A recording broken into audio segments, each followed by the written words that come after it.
What's up, guys? Paulie Malignaggi for Paulie TV. Crazy news today. Eubank versus Ben is off amidst a ton of controversy, amidst a ton of turmoil. Man, all day long I'm hearing a ton of rumors. The word is that Conor Benn has failed a doping test. My first take on this is that's not a drug that you can take on accident. Now, why it's banned, I don't know. It's a lot of these drugs can be masking agents. A lot of these things do other things that end up becoming making it situations where they're performance enhancers. Not all performance enhancers are steroids.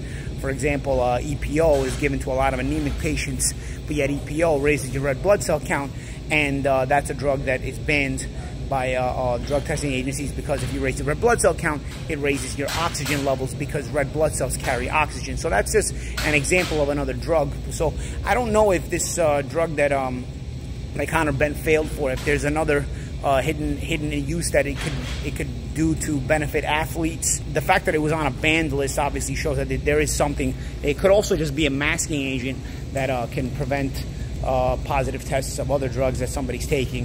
If it's on a banned list, obviously it's on a banned list for a reason.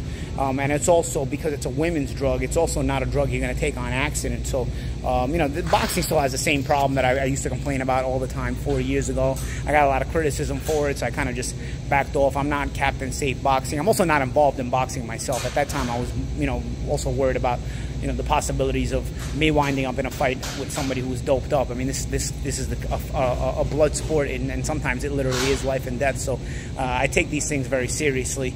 But I don't see that many people taking it very seriously. I don't think you see the business taking it that seriously.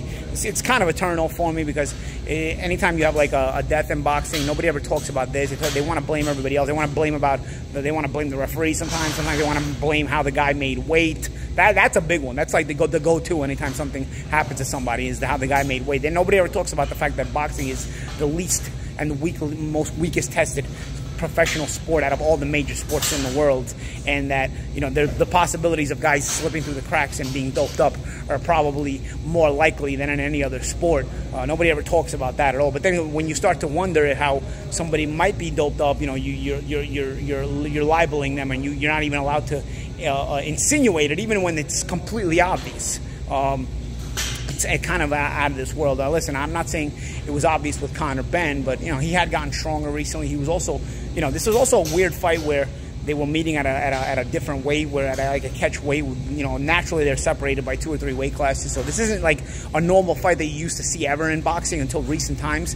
I'm one of those people that thinks that the media and the TV networks have caused a lot of the fighters to start doping, because they had such a high demand for the constant weight class jumps. They made weight classes seem irrelevant, and they want guys to just constantly jump up in weight. They give too much credit for jumping up weight classes and winning titles in so many different weight classes, and it's really not something that's really possible unless you're doping. Unless, you know, not at the level of boxing that we're at now. Yeah, guys were doing it 100 years ago, but I hate to tell you guys 100 years ago, if you watch the videos, they weren't that good of a fighters, you know. So no matter what everybody thinks, no matter how many purists think that's blasphemy, I watch the videos, I observe boxing, I call boxing, and I catch all the subtleties, a lot of the subtleties that many people don't catch, and the old school fighters just not of the level of the more modern day fighters. Maybe tougher. Definitely they were fighting 15 rounders, and even more so than that. So I'm definitely not going to question anybody's toughness. But as far as the skill level is concerned, and the room for error is much slimmer here in modern days, which is why weight classes become all the more important.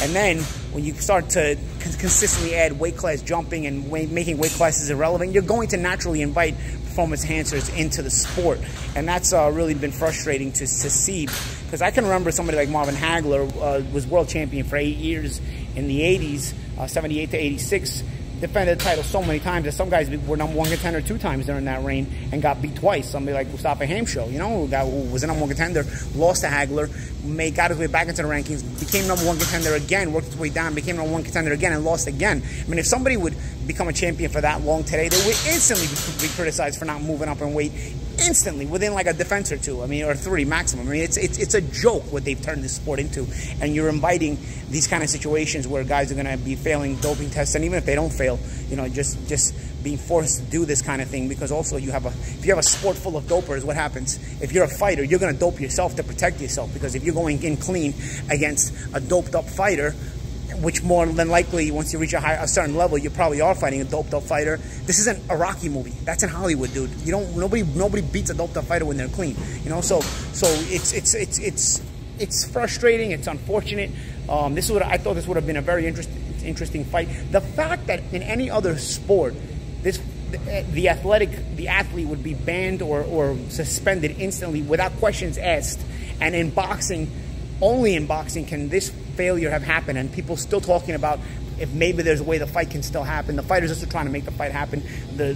You're still hearing rumors that the fight might still happen. I mean, that just goes to show you how much money runs the world, man. I mean, it's crazy. Like all these safety precautions they make us do before the fight, where you make us get a head test and blood tests and all kinds of stuff, all in the name of safety. It's not really because they care about the safety. It's about because they don't want to get sued, you know, because then all of a sudden you're hearing rumors of Ben and Eubank. They're still trying to figure out a way to make it happen somehow. Why? Because there's so much money on the table that all of a sudden safety becomes not the priority anymore, you know. So even when you make things for safety and you want to suspend guys for failing a head test or forcing them to get all these medical tests, you know, let's call it a spade. They don't actually enforce these medical rules because they're worried about safety. They enforce these medical rules because they don't want to get sued, and they don't want to have they don't want to be sought after, and they don't want to be, you know, talked bad about in the media or labeled in a certain kind of manner. Because as soon as money becomes so high that you can kind of put the safety and priority aside,